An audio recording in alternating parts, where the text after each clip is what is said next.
की राजधानी कब बनाया गया था? नई दिल्ली को देश की राजधानी कब बनाया गया था? 1908, 12, 11, 14। तो विकल्प यहाँ पे आपका सही हो जाता है सी 1911 में। 1911 में ब्रिटिश सम्राट जॉर्ज पंचम और महारानी मैरी के भारत आगमन पर उनके स्वागत हेतु दिल्ली में एक दरबार का आयोजन किया गया था। दिल्ली दरबार में ही 12 दिसंबर 1911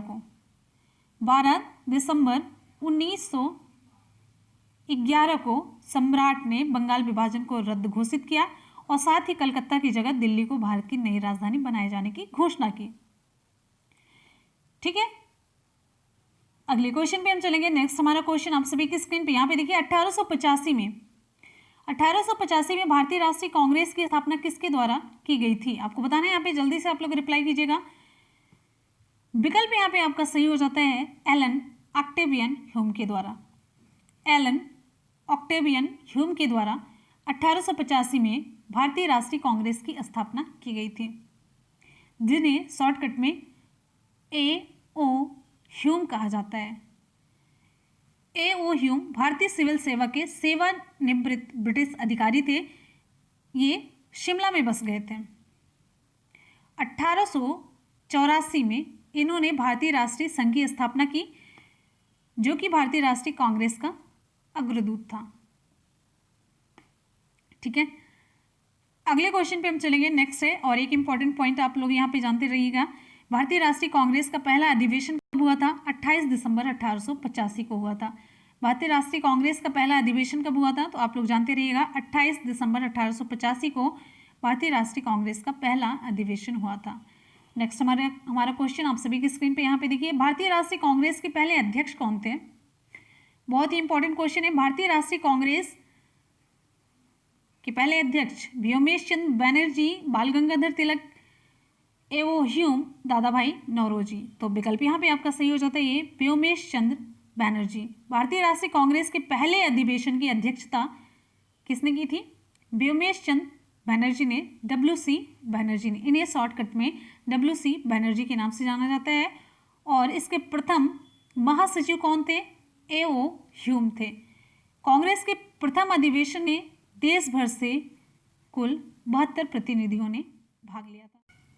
क्वेश्चन है, संविधान के किस अनुच्छेद में कहा गया कि अध्यक्ष के पास निर्णायक मत होगा, जिसका प्रयोग मतों की संख्या बराबर होने की स्थिति में किया जाएगा? जब दोनों पक्षों में मत बराबर होता है तो अध्यक्ष एक वोट डाल सकता है। ये किस अनुच्छेद में कहा गया है? विकल्प यहाँ पे आपका सही हो जाता है ये अनुच्छेद 100 में। अनुच्छेद 101 के तहत लोकसभा अध्यक्ष यानी कि स्पीकर अपने कास्टिंग वोट का प्रयोग केवल तब करते हैं जब किसी विषय के संदर्भ में हुए मतदान में सत्ता पक्ष और विपक्ष पक्ष दोनों के वोट बराबर बराबर होने के कारण टाई की स्थिति होती है, तब ये अपने कास्टिंग वोट का प्रयोग करते हैं। और ये किस में कहा गया, किस अनुच्छेद में? अनुच्छेद 100 में। अगले क्वेश्चन पे हम चलेंगे। स्वतंत्र भारत में पहले आम चुनाव कब आयोजित किए गए थे? स्वतंत्र भारत में पहले आम चुनाव कब आयोजित किए गए थे? तो यहाँ पे आपको बताना है विकल्प आपका कौन सा सही होगा। मोस्ट इंपॉर्टेंट क्वेश्चन है, स्वतंत्र भारत में पहले आम चुनाव कब आयोजित किए गए? तो विकल्प यहाँ पे आपका सही हो जाता है डी 1951-52 में। लोकसभा का प्रथम चुनाव 25 अक्टूबर 1951 से 21 फरवरी 1952 तक चला था। ये चुनाव कुल 489 सीटों के लिए हुआ था और प्रथम लोकसभा का पहला अधिवेशन 13 मई 1952 को हुआ।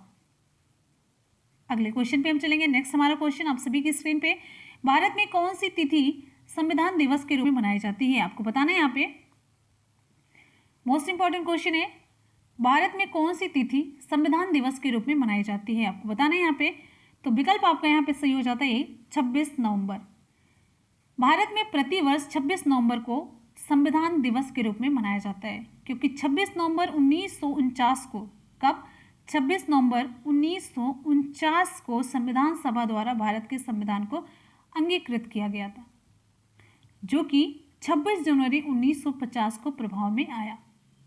अगले क्वेश्चन पे हम चलेंगे। नेक्स्ट हमारा क्वेश्चन है, भारत का संविधान दिवस कब मनाया जाता है?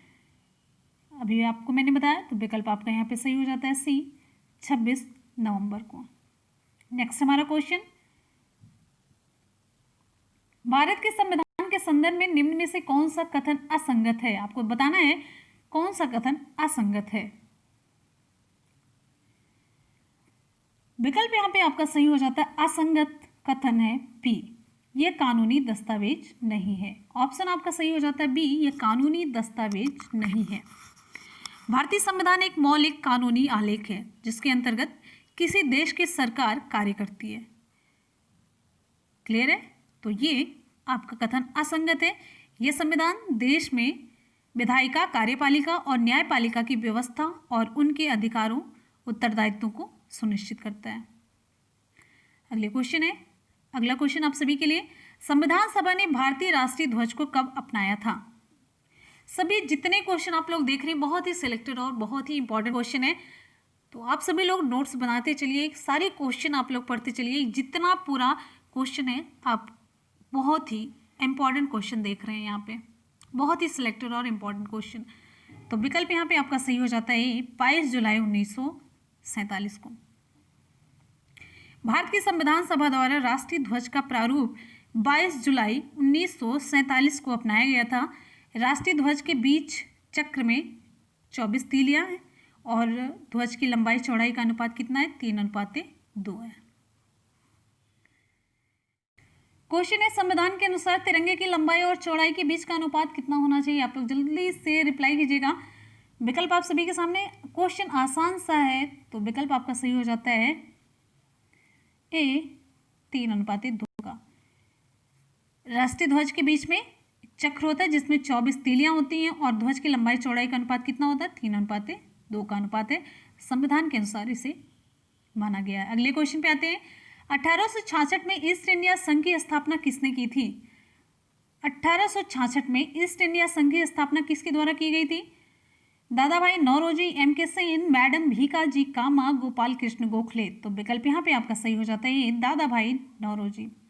ईस्ट इंडिया एसोसिएशन की स्थापना 1866 में दादा भाई नौरोजी के द्वारा लंदन में की गई थी। कहाँ पर?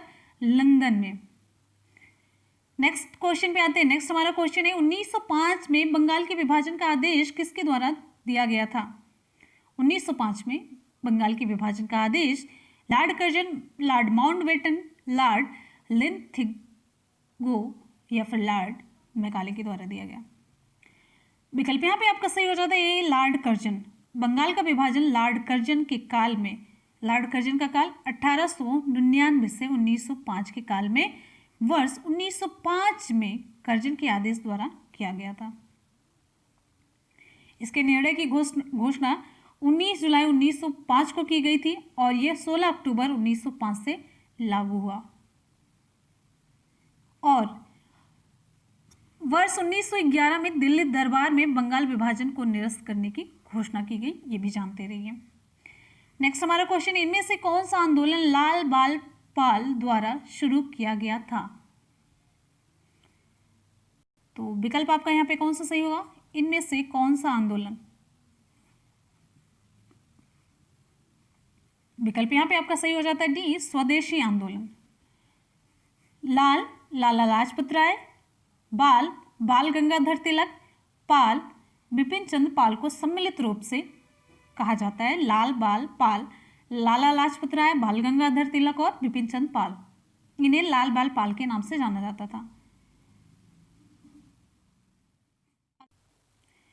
क्वेश्चन है, निम्नलिखित में से किस देश में सिंधु नदी प्रवाहित नहीं होती है? भारत, पाकिस्तान, चीन, अफगानिस्तान। तो विकल्प यहाँ पे आपका सही हो जाता है डी, अफगानिस्तान में ये नदी प्रवाहित नहीं होती है। सिंधु नदी तिब्बत के मानसरोवर झील के निकट एक ग्लेशियर से निकलती है। आपको उस ग्लेशियर का नाम बताना है। ग्लेशियर का नाम कई बार आपको बताया जा चुका है, चाहे जहां से भी आप बताइए, खोज करके बताइए, आपका टेस्ट है। ये लगभग 2880 किलोमीटर के करीब लंबी है और ये चीन मिली तिब्बत से निकल करके भारत और पाकिस्तान में प्रवाहित होते हुए अरब सागर में मिल जाती है और ये अफगानिस्तान में प्रवाहित नहीं होती है।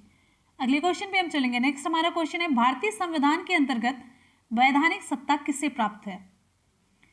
वैधानिक सत्ता राष्ट्रपति को प्राप्त है या प्रधानमंत्री या केंद्रीय मंत्रिपरिषद या संसद?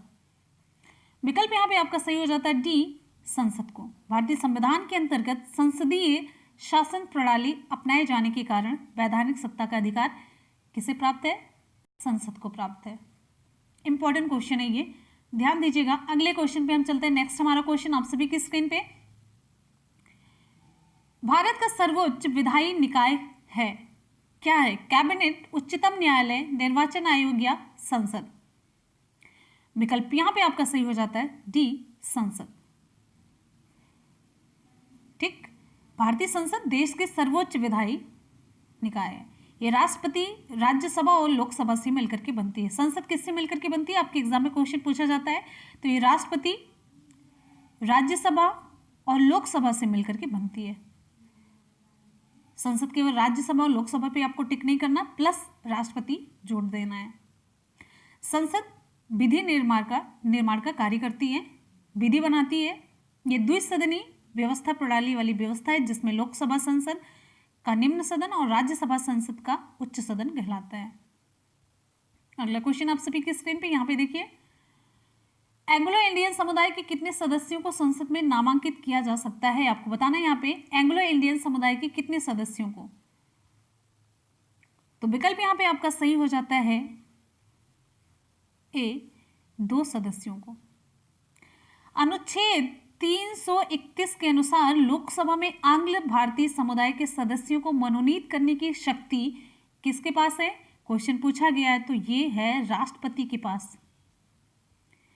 राष्ट्रपति इस समुदाय के अधिकतम 2 सदस्यों को लोकसभा में नामित कर सकता है। ध्यान दीजिएगा, इंपॉर्टेंट क्वेश्चन है।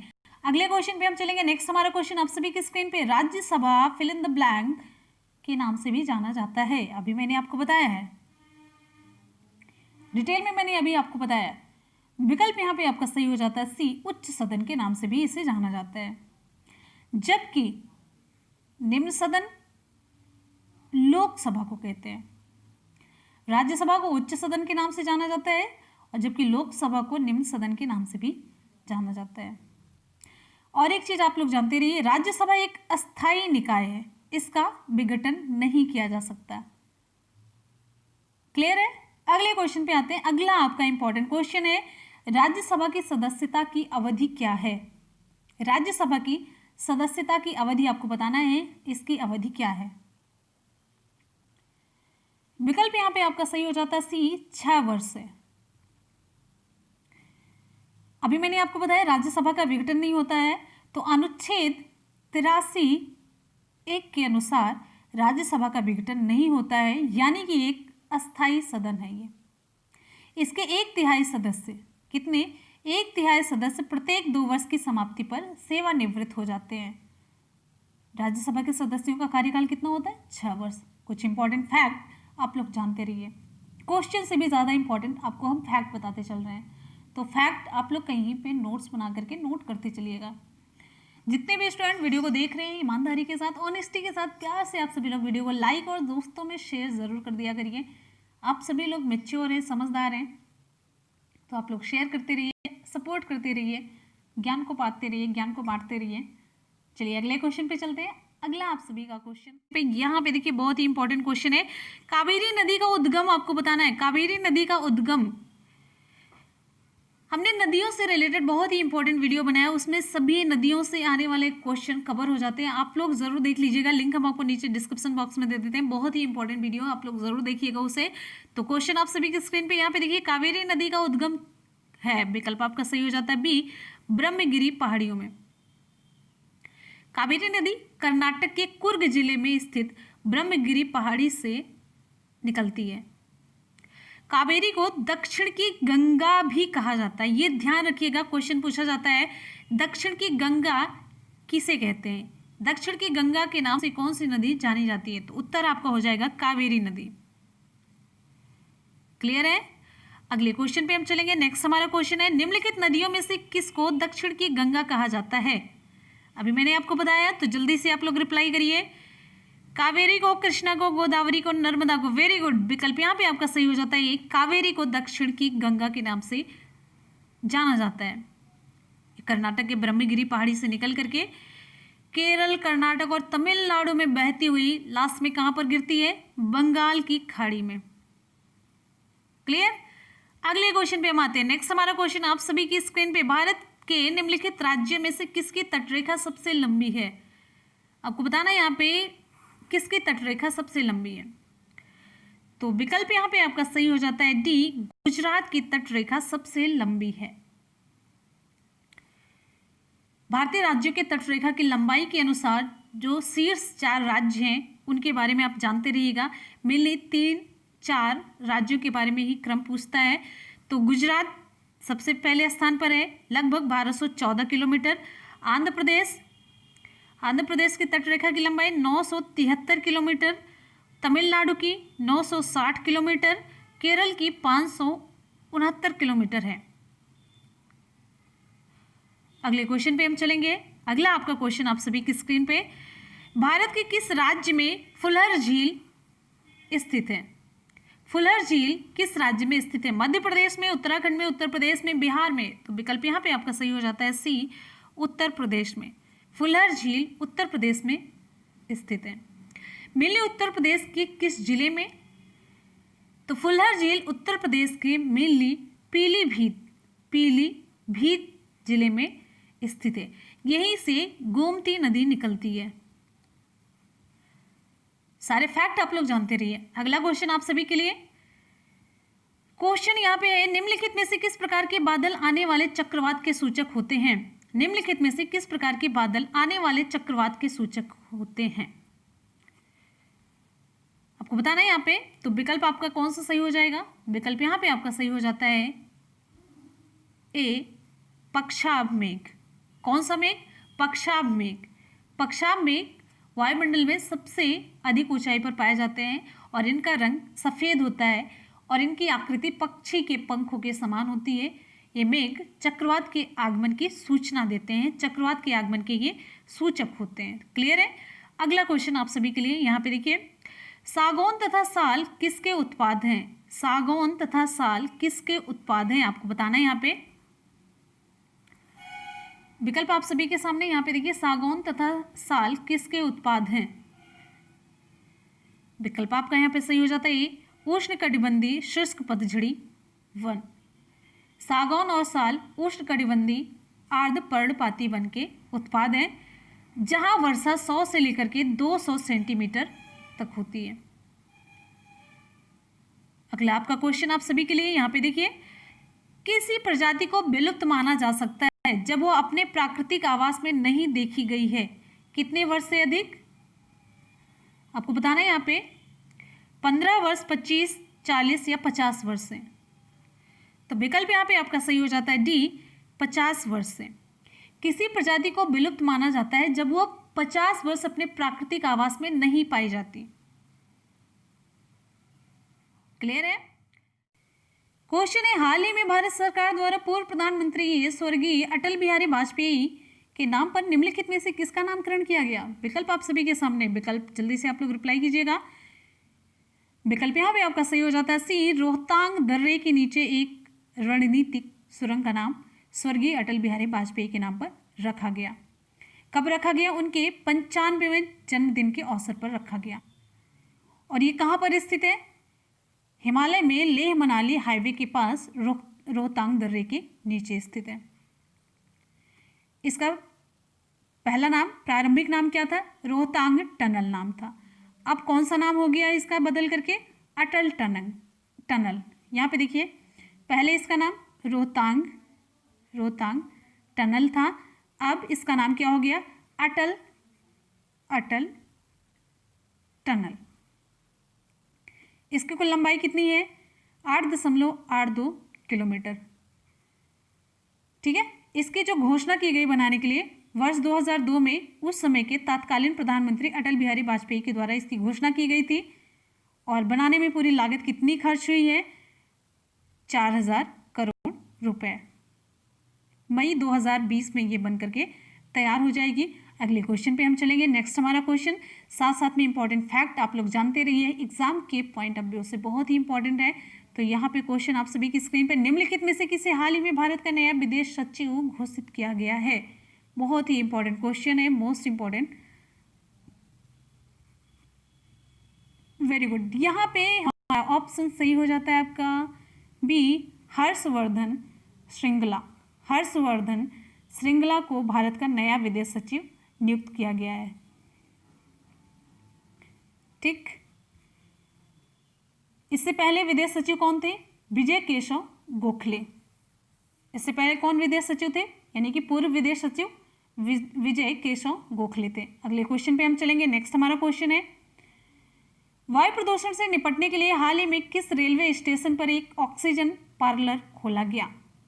अहमदाबाद, नासिक, चेन्नई, हैदराबाद। विकल्प यहाँ पे आपका सही हो जाता है बी, नासिक में। ऑक्सीजन पार्लर कहाँ पर खोला गया है? नासिक में, मिली नासिक रोड रेलवे स्टेशन पर। किसके द्वारा? भारतीय रेलवे के सहयोग से एरोगार्ड नामक फर्म के द्वारा किया गया है। और इसका उद्देश्य क्या है? यात्रियों को स्वच्छ हवा में सांस लेने को मिले। ठीक है, चलिए